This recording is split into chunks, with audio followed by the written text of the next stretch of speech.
नहमदुहु व नुसल्ली व नुसल्लिमु अला रसूलिहिल करीम। अम्मा बअद फ़क़द क़ाल अल्लाहु तबारक व तआला फ़िल क़ुरआनिल मजीद वल फ़ुरक़ानिल हमीद। या अय्युहल्लज़ीना आमनुत्तक़ुल्लाहा व कूनू मअस्सादिक़ीन। सदक़ल्लाहु मौलानल अज़ीम व सदक़ रसूलुहुन नबियुल करीम व नहनु अला ज़ालिका लमिनश शाहिदीन वश्शाकिरीन वल्हम्दुलिल्लाहि रब्बिल आलमीन। इन्नल्लाह व मलाइकतहु युसल्लूना अलन नबी या अय्युहल्लज़ीना आमनू सल्लू अलैहि व सल्लिमू तस्लीमा। दुरूद शरीफ के नजराने मोहब्बत व खुलूस के साथ अल्लाहुम्मा सल्ली व सल्लिम व बारिक अला सय्यिदिना मुहम्मद व अला आलिहि व सहबिहि सलात अब्दिन क़ल्लत हीलतुहु व रसूलुल्लाहि वसीलतुहु। अस्सलातु वस्सलामु अलैका या सय्यिदी या रसूलल्लाह। अस्सलातु वस्सलामु अलैका या सय्यिदी या रसूलल्लाह व अला आलिका व अस्हाबिका या सय्यिदी या हबीबल्लाह। अस्सलातु वस्सलामु अलैका या सय्यिदी या शफीअल मुज़निबीन व अला आलिका व अस्हाबिका या रहमतल लिल आलमीन। मुअज़्ज़ज़ सामिईन इज़ाम, हाज़िरीन मजलिस ज़िक्र औलिया क़द्दसनल्लाहु तआला मिन कुनूज़ असरारिहिम। बानी महफिल हज़रत मौलाना बशीर अहमद साहब नक्शबंदी मुजद्दिदी नियाजी मुत्तज़िल्लुहुल आली, उनके आली कद्र बिरादरान, उनकी इस दरगाह से वाबस्ता फुक़रा, मुहिब्बीन और दूर दूर से आए हुए आवाम अहले सुन्नत, स्टेज पर जलवा अफरोज उलमा व मशाइख, जिनमें से बहुत सौ के चेहरे देखकर आपने अपने कुलूब व अज़हान को मुनव्वर किया। बहुत से तशरीफ ले भी गए और बहुत से हजरात यहाँ अब भी जलवा अफरोज है। रात की रात ये सब कुछ है, सहर कुछ भी नहीं। निहायत तवज्जो से बैठिए। जिस एहतिमाम से आपका यहाँ आना हुआ है तो मुनासिब है कि आप अपने साथ जो यहाँ बट रहा है वो आप अपने साथ भी ले जाएं। एक बात ही होती है जो असर कर लेती है। ये तो नहीं कि इस इंसान को पूरी की पूरी तकरीर याद हो जाए। तकरीर के लिए अगर आयत पढ़ी है तो उसके तफसीरी नुकात जिक्र किए जाते हैं, फिर उनको एक तरतीब देकर सुगरा और कुबरा बराबर करके फिर एक खास शक्ल में उनको बयान, एक खास तरतीब में उनका जिक्र किया जाता है। फिर कहीं जाकर एक नतीजा और एक बात समझ आती है। एक बात का इस्तिंबात करने के लिए, इल्मी अंदाज से बोलने के लिए या अवाम को समझाने के लिए जो मुकद्दिमात जिस तरतीब से बयान किए जाते हैं उसको या खतीब जानता है या बयान करने वाला उस्ताद व मुदर्रिस ही जानता है। लेकिन अवाम के लिए उन तरतीबात और उन मुकद्दिमात को याद रखने की कोई जरूरत नहीं। अवाम को तवज्जो से बैठना चाहिए। हो सकता है कि इस गुफ्तगू को समझे बगैर इस गुफ्तगू के फैज ही से उसे फायदा हासिल हो जाए। यहां मैं आपको जरा एक मजाक की बात बताऊं। हमारे अफगानिस्तान, हम तो क्वेटा बलूचिस्तान के हैं, तो अफगानिस्तान वहां से मुत्तसिल है और वहां से फिर जो फारस का इलाका है जैसे काबुल और हेरात और फिर ईरान तक, ये सब मुत्तसिल हैं। तो पुराने जमाने में डंके बजते थे इमाम आजम के मजहब के, इमाम आजम अबू हनीफा के मजहब के डंके बजते थे। तो कोई मेरे जैसा आदमी एक मर्तबा मस्जिद में वो बैठा हुआ था, मेरे जैसा बेचारा कोई मेहमान होगा, मुसाफिर होगा, तो वो मस्जिद में कोने में आके बैठ गए। अब वो अपना वक्त गुजार रहा है, जाएगा असर को जाना है या मगरिब को जाएगा, 5-10 मिनट वो एक कोने में कुदरे में बैठा हुआ है और एक दूसरे कोने में एक उस्ताद और शागिर्द जो हैं वो फिक़्ह का दर्स ले रहे हैं। फिक़्ह का दर्स शुरू है और वहां गुफ्तगू हो रही है कि इमाम आजम अबू हनीफा ने ये कहा और इमाम शाफिई ने ये कहा, इमाम आजम ने ये कहा, इमाम शाफिई ने ये कहा। तो वो साहब दलाइल का तबादला हो रहा है, उस्ताद वो किताब पढ़ पढ़ कर दोनों मुज्तहिदीन इमाम अबू आजम अबू हनीफा और इमाम शाफिई रहमहुमुल्लाह इनके तज़किरे कर रहे हैं, इनके दलाइल का जो है वो जिक्र पे जिक्र किए जा रहे हैं। वो आदमी उस कोने में पड़ा हुआ, उसे क्या समझ आए कि ये किस उसूल से मुस्तंबत है, ये बात कहां से निकाली है, इसकी दलील क्या है, कोई आयत है, कोई हदीस है, कोई जनाब इजमा है, कोई कियास है, कौन सा असल है, इस मसले की कौन सी असल है। उसने साहब सर उठाया और उसने फारसी में कहा कि मुझे ये बताओ कि मैदान के बुर्द किसने मैदान मारा, अबू हनीफा ने मैदान मारा या शाफी ने मैदान मारा। तो फिर उस्ताद गिरामी ने कहा अबू हनीफा बुर्द, उसने कहा बस वाह वाह हिसाब पूरा हो गया, पूरा हो गया, पूरा हो गया, पूरा हो गया। अब आम आदमी को इससे क्या काम साहब कि जिन्हें ये दलील है और वो दलील है और इन दलीलों की ठोकरें खाओ, जो सुनो दौड़ कर बजा लाओ। हम और आपको ये पापड़ बेलने के नहीं है, हमें तो सिर्फ ये सुनना है कि ये जो तरीका है, ये जो हजरत नियाज अहमद का तरीका है, ये जो मौलाना बशीर उनके जानशीन हैं, ये सिलसिला कहां से जुड़ा, आपको इतना मालूम होना चाहिए। अब आप जनाब मन, अब आप जो हैं फिर इस सिलसिले में क्या होता है, फिर क्या होगा, आपको इतना मालूम होना चाहिए कि ये सिलसिला हजरत इमाम रब्बानी मुजद्दिद व मुनव्विर अल-फिसानी से जाके जुड़ता है। और उनके मुताल्लिक कोई पूछे तो साहब वो नसबन फारूकी थे और हसबन सिद्दीकी थे, यानी वो नसब के एतबार से हजरत उमर फारूक की औलाद में से हैं, बड़े आलिम व फाजिल और मुत्तकी जाहिद व आबिद अपने जमाने के, और हसब के एतबार से वो सिद्दीकी हैं। हजरत सिद्दीकी अकबर हजरत अबू बकर सिद्दीक रज़ियल्लाहु तआला अन्हु के सिलसिले में हैं, उनसे वाबस्ता हैं, अकाबिर का फैज वो लिए हुए हैं। बस आपको इतना जानना चाहिए और बस फिर हाथ बढ़ाकर उनके हाथ पे बैत कर लेनी चाहिए।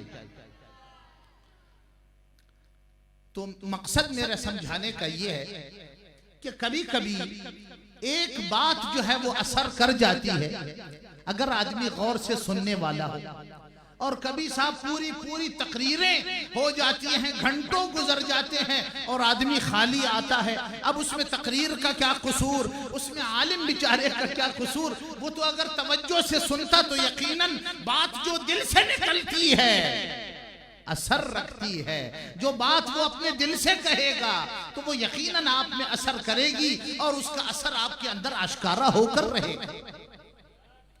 मैंने जो आयत करीमा सूरह तौबा की 119वीं आयत करीमा आपके सामने पढ़ी, इरशाद बारी ताला है, या अय्युहल्लज़ीना आमनू, ऐ वो लोगो जो ईमान ला चुके, ऐ वो लोगो अल्लज़ीना आमनू, वो लोग जो ईमान ला चुके हैं, यानी अल्लाह ताला उनसे बात कर रहा है, उन्हें मुखातब कर रहा है जो मुशर्रफ ब ईमान है, जो ईमान का कमाल अपने कल्बो ज़हन को मुहैया कर चुके हैं, जो ईमान से मुशर्रफ हो चुके हैं। यानी मतलब ईमान क्या है? जिनके अकायद दुरुस्त हैं, जो खुदा और रसूल को सही पहचानते हैं, जिन्होंने सही तौर पर आमन्तु बिल्लाहि व मलाइकतिही व कुतुबिही व रुसुलिही वल यौमिल आखिरी वल क़द्रि खैरिही व शर्रिही मिनल्लाहि तआला वल बअस बअदल मौत। इसका मतलब उन्होंने सही तौर पर सीख लिया है। ला इलाहा इल्लल्लाहु मुहम्मदुर रसूलुल्लाह सल्लल्लाहु अलैहि वसल्लम, इसका मतलब वो सही तौर पर जानते हैं। और आमन्तु बिल्लाही, अल्लाह ताला पर ईमान का मतलब मलाइका पर, रसूलों पर, किताबों पर, हश्र व नश्र पर और अकीदे तकदीर पर और फिर बास बादल मौत पर उनका अकीदा बिल्कुल पक्का हो, वो अकीदे में बिल्कुल सच्चे हो। उनसे अल्लाह बात कर रहा है कि ऐ वो लोगों कि तुम ईमान ला चुके हो, अब तुम्हारा दिल मुनव्वर ब ईमान है। अब मेरी बात सुनो, या अय्युहल्लज़ीना आमनू, अब तुम्हें ईमान के बाद क्या करना चाहिए? इत्तकू, तुम्हें तकवादार बनना चाहिए, तुम्हें तकवा इख्तियार करना चाहिए। ईमान के बाद तकवा इख्तियार करना चाहिए। तकवा क्या है? खौफ खुदा। तकवा क्या है? खौफ खुदा, यानी हर लम्हा इंसान को खौफ खुदा होना चाहिए। देखिए दो ही चीजें हैं मौलाना, आप सुन तो अफसोस है, बाद में गिला भी आप ही करेंगे। देखिए दो ही चीजें हैं, कितनी? या याद खुदा है या खौफ खुदा।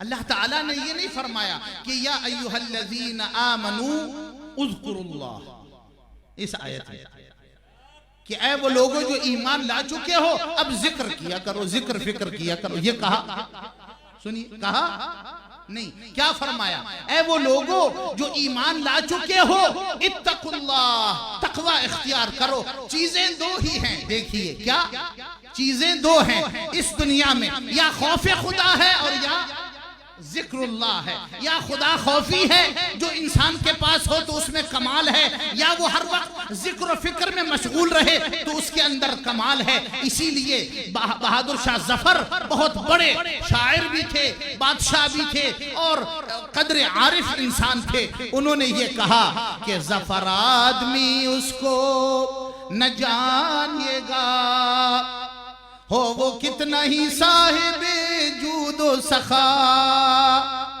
जफर आदमी, जफर उसको आदमी न समझना, वो जितना ही अमीर कबीर और साहिब जूदो सखा हो और जनाब बांटने वाला हो, सखावत के आला दर्जे पर हो, हातिम ताई हो, उसको आदमी न समझना। जफर आदमी उसको न जानिएगा, हो वो कितना ही साहिब जूदो सखा। जिसे ऐश में याद खुदा न रही, जिसे ऐश में याद खुदा न रही, जिसे तैश में खौफ खुदा न रहा, जिसे ऐश में याद खुदा न रही, जिसे तैश में खौफ खुदा न रहा। दो ही चीजें हैं इंसान को तबाह बर्बाद करने वाली, बहीमाना कुव्वतें दो हैं। या इंसान जो है वो कुव्वत शहवानिया का शिकार हो जाए और या इंसान कुव्वत गज़बिया का शिकार हो जाए। हजरत शाह वलीउल्लाह ने जो हुज्जतुल्लाह बालिगा लिखी है उसमें इन्हीं चीजों का जिक्र करते हुए फरमाया है कि दो चीजें हैं जो इंसान को तबाह करके रख देती है। वो क्या है? एक ये कि उसके अंदर कुव्वत शहवानी पैदा हो जाए, ये चीज भी हो, ये चीज भी हो, और इसको कैसे हासिल किया जाए, उस चीज को कैसे पाया जाए, ये कैसी, ये जमीनें कैसे हासिल की जाएं, माल और दौलत और सरवत तक रसाई कैसे हो, बच्चों पर बच्चे कैसे पैदा हों, और शोहरत और दौलत और साहब ये और वो, जिसको कुरान करीम ने कहा अल्हाकुमुत तकासुर, तुमको एक दूसरे से बढ़ने की ख्वाहिश ने, एक दूसरे से बढ़ने के आरजू ने तुम्हें मशगूल किए रखा, तुम मशगूल रहे। ये भी होता, ये भी होना चाहिए था, अब ये होना चाहिए, इस साल ये करूंगा, इस साल ये होना चाहिए, 2 साल तक ये तरक्की होगी। तो साहब ये सब मामलात हत्ता ज़ुरतुमुल मकाबिर, यहाँ तक कि तुम लोग अपने टांगे कब्रों तक पहुंचा चुके और कब्रों की ज़ियारत से मुशर्रफ हुए। तो देखिए, एक है आयश, इसको कहते हैं आयश परस्ती, इंसान के अंदर पैदा हो जाए आयश परस्ती। बुजुर्ग जब बुजुर्ग बनता है तो उसके अंदर पहले आयश परस्ती से बेजारी पैदा हो जाती है। क्यों? पहला मर्तबा हमारे साहिब बैठे हैं, उन सबको मुतालिया करना चाहिए, पढ़ना चाहिए कि विलायत का पहला मर्तबा फनाए कल्बी से हासिल होता है। फनाए कल्बी से, जब इंसान का दिल जिक्र कर के फना हो जाए और उसके दिल की आंख से उसको खुदा के फेल के अलावा कोई फेल नजर ना आए, तो जो इस फना की कैफियत में हो जाएगा तो गोया उसने पहला कदम रख लिया विलायत की मंजिलगाह में, और बस वो आयश से बेजार हो जाएगा। वो कहेगा मैं क्या हूं, मैं तो कुछ भी नहीं, मैंने तो कुछ भी नहीं किया। उसके अंदर एक कसर नफसी पैदा हो जाएगी, वो अपने फेल को अपना फेल नहीं कहेगा। वो कहेगा नमाज तो मैंने नहीं पढ़ी, ये तो अल्लाह की तौफीक थी। कोई कहेगा हज मुबारक हो, वो कहेगा साहब मैं हज को कहाँ जा सकता हूँ, ये तो उसकी इनायत थी। कोई कहेगा तुम्हें ईद मुबारक हो, तुमने रोजे रखे, तुमने एतिकाफ किया, तुम सारे दिन जिक्र में रहे, तुम अब एतिकाफ में रहे। कहा नहीं साहब ये मेरे काम नहीं, ये तो सब उसी के काम है। जिसको फनाए कल्बी मुयस्सर हो जाए, बस साहब उसकी दिल की आंख एक ही चीज देखती है, उसे कोई फेल दूसरा नजर ही नहीं आता। इसको इमाम रब्बानी फरमाते हैं कि उसके दिल पर तजल्लाए फ़िअली इलाही हो जाती है। अल्लाह ताला के अफ़आल की तजल्ली उसके दिल पर वारिद हो जाती है, बस वो अपने किए को अपना किया नहीं समझ सकता। इसी चीज को देखिए कुरान करीम में इशारतन इस मौके पे बयान किया है, वमा रमैता इज़ रमैता, जब आपने फेंका तो वो उस वक्त आप नहीं फेंक रहे थे, क्योंकि अगरचे बज़ाहिर फेंकने वाले हाथ मुस्तफा के थे, अगरचे बज़ाहिर फेंकने वाले हाथ हुजूर के थे, लेकिन अल्लाह ने फरमाया वमा रमैता, ये आपने नहीं फेंका। आप मजा महसूस करें, आप इसको समझें, आप इसकी नहवी तौजी करें। मौलाना सिराज साहब, आप इसकी नहवी तौजी कर सकते हैं, आप इसको अकायद के बुनियाद पर परख सकते हैं, लेकिन जरा सूफियों के अंदाज में भी इस आयत को परखिए कि अल्लाह फरमा रहा है वमा रमैता इज़ रमैता, वो जो कंकरियां तूने फेंकी थी मेरे महबूब वो तूने नहीं फेंकी, वलाकिन अल्लाह रमा, वो तो फेंकने वाला खुदा था। अब साहब इसकी तो बहुत सी तौजीहात, लेकिन सूफिया के नज़दीक इसकी तौजी ये है कि आप चूंकि फनाए कल्बी से भी मुशर्रफ हैं और तजल्लाए फेली भी आप पर हो रही है, इससे बढ़कर भी मकामात हैं, लेकिन इस आयत में उसे एक मकाम को मुतय्यन करके अल्लाह ताला ने तस्वीर कशी करते हुए बताया कि आपके कल्ब को अपना फेंकना नजर नहीं आ रहा था, बल्कि अल्लाह ताला का इन कंकरियों को आपके हाथों से कुफार के आंखों तक पहुंचाना नजर आ रहा था। वलाकिन अल्लाह रमा, और इसी को हजरत मौलाना रूम कहते हैं कि गुफ्ते अल्लाह बुअद, उसका कहा फिर खुदा का कहा हो जाता है। फिर वो जो कहता है वो उसका कहा नहीं होता, वो फिर खुदा का कहा। गुफ्ते अल्लाह बुअद गरचे अज हुल्कूम अब्दुल्लाह बुअद। गुफ्ते अल्लाह बुअद गरचे अज हुल्कूम अब्दुल्लाह बुअद। फिर जो वो बात करता है वो बात वो नहीं करता, वो बात खुदा करता है, अगरचे वो बंदे के मुंह से निकल रही होती है। और अगरचे उसमें इस्तेमाल हलक बंदे का होता है, अगरचे उसमें इस्तेमाल बंदे का हलक होता है, अगरचे उसमें जबान और हलक बंदे का इस्तेमाल हो रहा है, लेकिन बात अल्लाह ताला फरमा रहा है। और यही है कि कुरान हदीस शरीफ में इसी चीज को सहाबा के लिए जिक्र किया। कैसे कि अल हक़ यंतिक़ु अला लिसान उमर, हक उमर की ज़बानी गुफ्तगू करता है। हक जब बात करता है तो वो उमर की ज़बानी बात करता है। इस्लाम की शौकत सदफ़े दी का गोहर है, इस्लाम की शौकत सदफ़े दी का गोहर है, इस्लाम की शौकत सदफ़े दी का गोहर है। शाहकार रिसालत जिसे कहिए वो उमर है। इस्लाम की शौकत सदफ़े दी का गोहर है, शाहकार रिसालत जिसे कहिए वो उमर है। जिस नाम के सदक़े से दुआओं में असर है, जिस नाम के सदक़े से दुआओं में असर है, वो नाम उमर, नाम उमर, नाम उमर है। जिस नाम के सदक़े से दुआओं में असर है, वो नाम उमर, नाम उमर, नाम उमर है।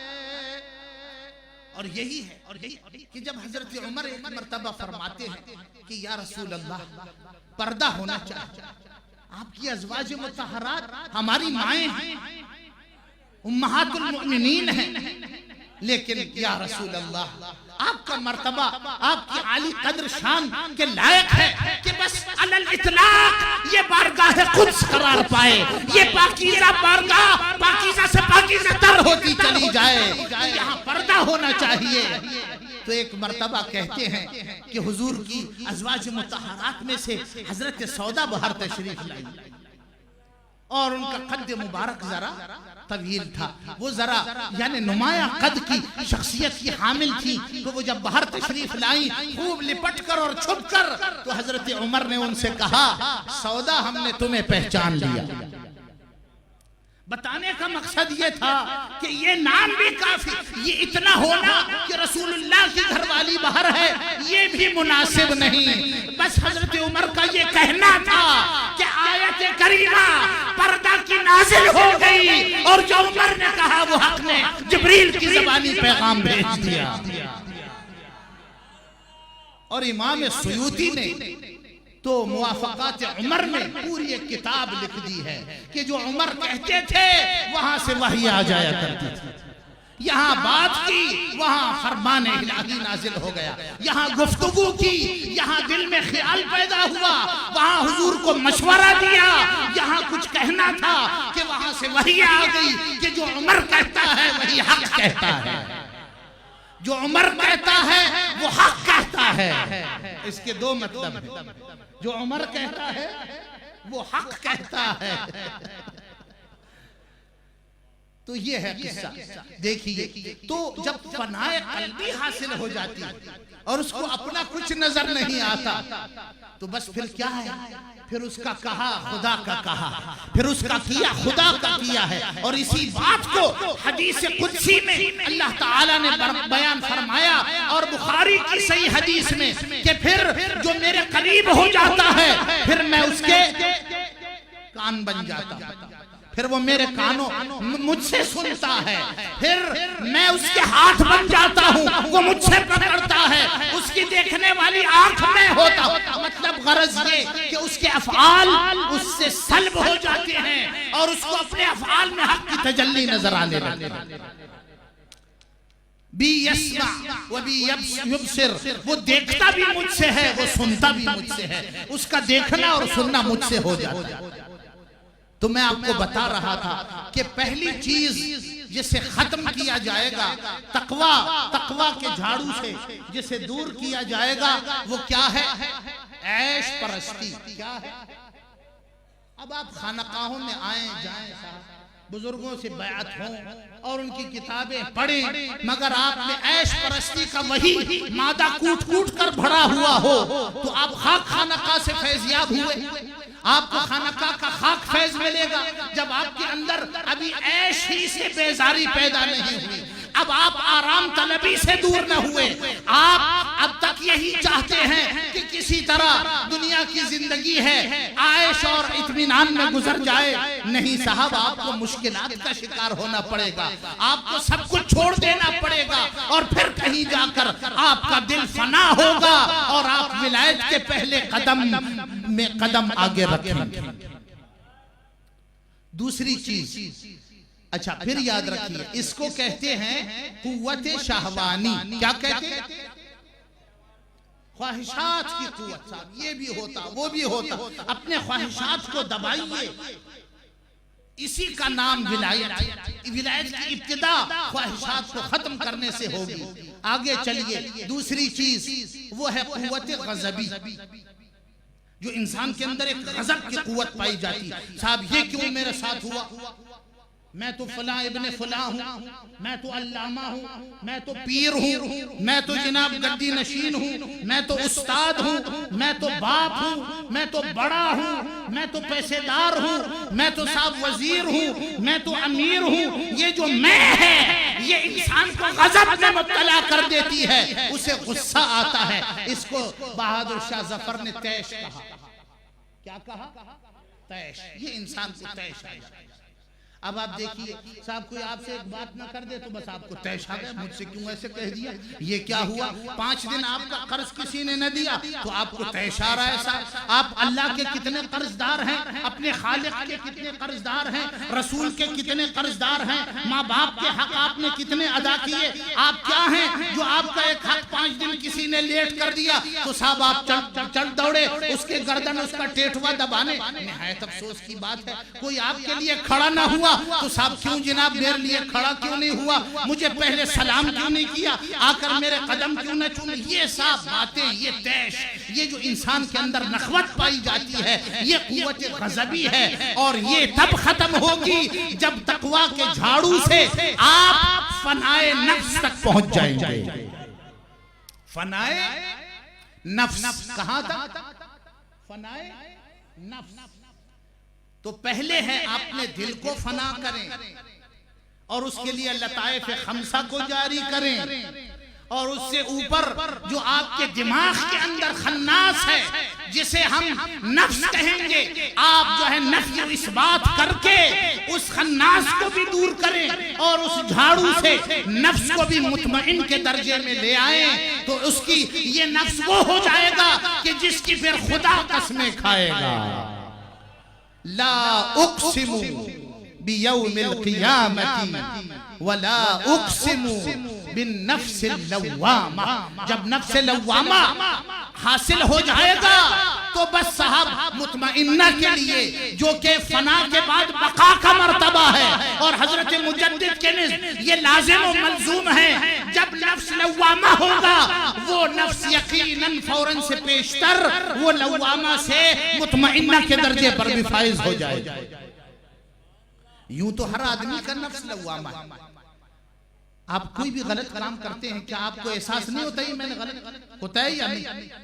ये आपके अंदर एक एहसास पाया जाता है। बच्चा हो तो वो गलत काम करके अगर कभी बेचारा बच्चा मस्जिद में पेशाब कर दे तो क्या फिर वो उसके बाद खेलता है? नहीं, ऐसे चिपक के खड़ा हो जाता होता है या नहीं? अगर साहब किसी के घर का शीशा तोड़ दे तो भी शर्मा कर यानी बच्चा जो अभी नाबालिग है यानी उसकी अकल अभी अक्ल हयूलानी के दर्जे में है, अभी वो नीचे है, अकल ने भी कमाल नहीं पाया। उसको उसका नफ्स भी लवामा है, उसका नफ्स भी उसे मलामत करता है। काफिर का नफ्स भी है, वो भी लवामा है, लेकिन जो नफ्स लवामा की हकीकत तक पहुंच जाता है तो फिर उसकी अल्लाह ताला कसमें खाता है।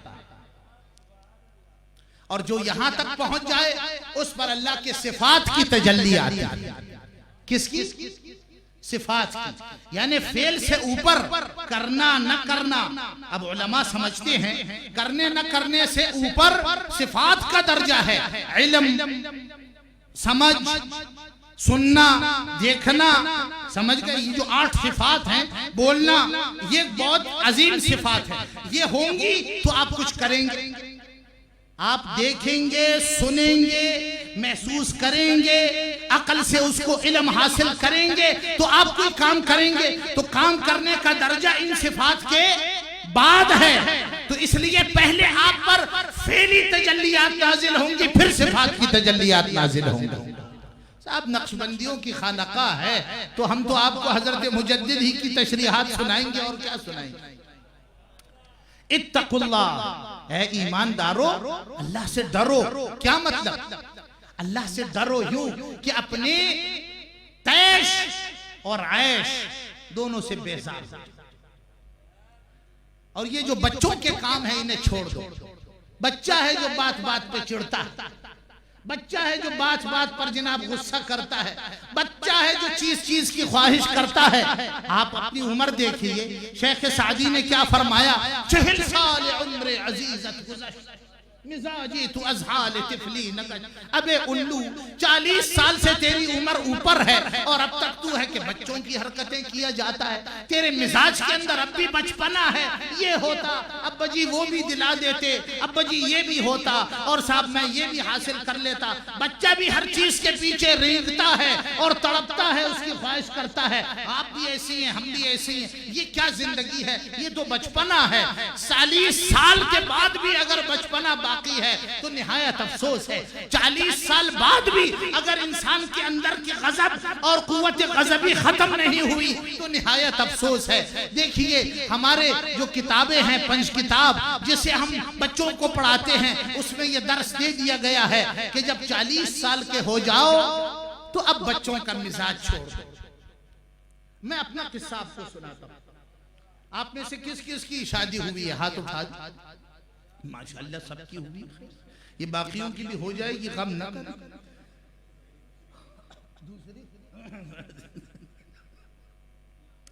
तो आप पर तो बहुत जिम्मेदारी। जब मेरी शादी हो रही थी तो मेरी फुप्पी ने, जरूरी नहीं कि आपका पीर जो है कोई मर्द हो सकता है आपको समझाने वाला कोई औरत हो। इब्ने अरबी फरमाते हैं कि मुझे कभी कभी परनाला नसीहत करता। जो परनाला है दीवार में जो लगा हुआ होता है उसको आप क्या कहते हैं? परनाला ही कहते हैं। वो परनाला जो होता है, जो बारिश का पानी जिससे छत से खारिज होता है, वो फरमाते हैं कि मेरा एक पीर परनाला था। जब मैं जाता था वो परनाला मुझे नसीहत करता। तो मुनासहतुन नफ्स में ये इब्ने अरबी ने लिखा। मेरी फुप्पी अल्लाह ताला उन्हें लंबी हयात अता फरमाए, वो फरमाती थी, उन्होंने जब मेरी शादी का मौका आया तो मुझसे कहा आओ इधर बैठ।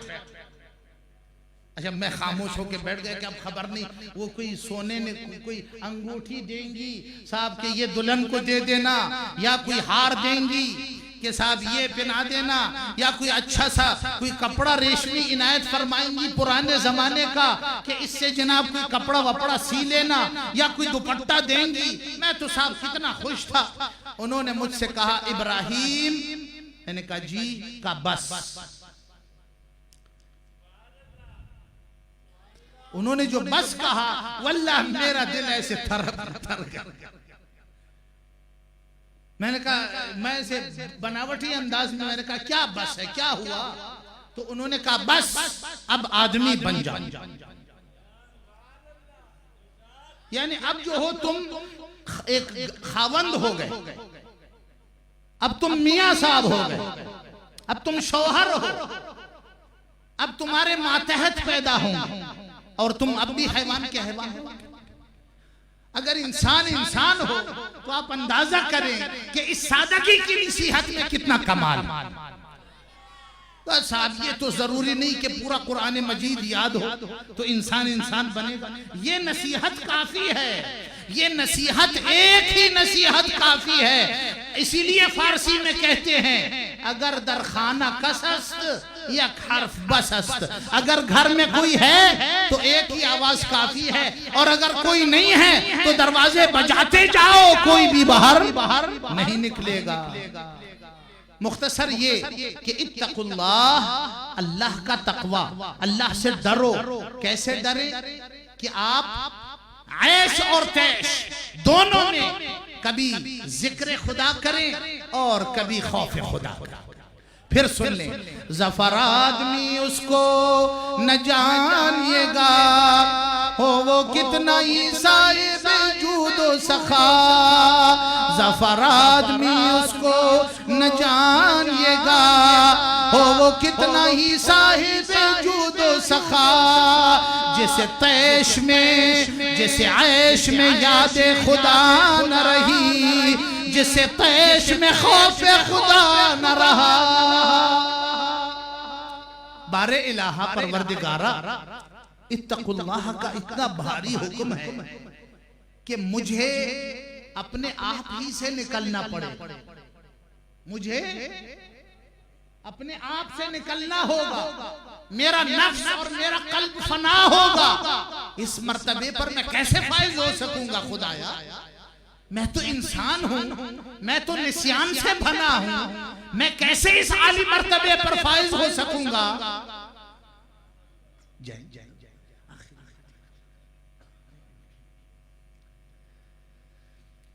बारे इलाहा, मैं के इंसान हूं, निस्यान से बना हूं, जुहूल से बना हूं, भुलक्कड़ हूं। मैं किस तरह खुदाया मैं अपने कल्ब की फना तक, फिर नफ्स की फना तक, फिर विलायत औलिया से विलायत अंबिया तक, ये कमालात तकवा का ये उरूज, ये मुझे कैसे हासिल होगा? अल्लाह ने फरमाया, फौरन इसी आयत में जवाब दिया, वकूनु मअस-सादिकीन, तुम अगर सच्चे नहीं तो सच्चों के साथ हो जाओ। तुम तो यकीनन नहीं पा सकते ये कमालात, लेकिन तुम्हें चाहिए कि कोई सच्चा ढूंढ लो। अबू बकर सच्चा क्यों है? क्योंकि उसने एक सच्चे को सच्चा कहा। उमर फारूक क्यों है? क्यों उसने हक और बातिल के दरमियान फुरकान की लकीर क्यों खींची? उसकी वजह यह है कि उसने एक सच्चे को सच्चा कहा। उस्मान का ये मर्तबा सखा क्यों है? उस्मान क्यों जिन्नूरैन है? उस्मान को क्यों दो नूर मिले? विलायत और नबुवत के कमालात क्यों दोनों हजरत मुजद्दिद कहते हैं कि उस्मान को मिले? ये जुन्नूरैन क्यों है? उसकी वजह भी ये है कि उस्मान एक सच्चे में फिदा था, और उस सच्चे का कहना है कि अभी तो मेरी 2 बेटियां इससे भी आई हैं, मेरी 40 बेटियां भी होती तो मैं यके बाद दी करे उस्मानी को देता। और अली क्यों हैदर है? किस चीज का शेर है? शेर तो रुस्तम भी था, शेर तो अफरासियाब भी था, शेर तो जनाब बहादुर पहलवान बहुत से गुजरे हैं, शेर तो ये सब थे। लेकिन ये कैसा शेर है? पता चला ये मर्द राह है, ये वो रिजालुन है, ये वो है जिसको किसी भी हालत में खुदा नहीं भूलता। जैसे तीर लग जाए तो इसका तीर उस वक्त निकाला जाएगा जब ये नमाज में खड़ा हो जाएगा, जब ये अल्लाह के बारगाह में हाजिरी देगा।